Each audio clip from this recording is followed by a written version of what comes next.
Շնորհակալ եմ, որ եկել եք։ Այսօր լավ երեկո ենք անցկացնելու իրար հետ, ոչ միայն վարչապետը, այլև նաև ուրիշ մեր գործընկերներ, բայց այսօրվա ամենակարևոր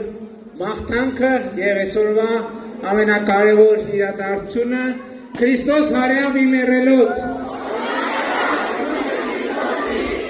Եվ մենք այսպես խորհրդանշական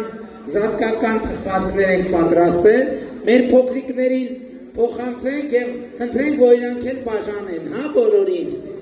Մենք էլ պատրաստվենք մեր ելույթին, պատրաստենք։ Ուրեմն այսօր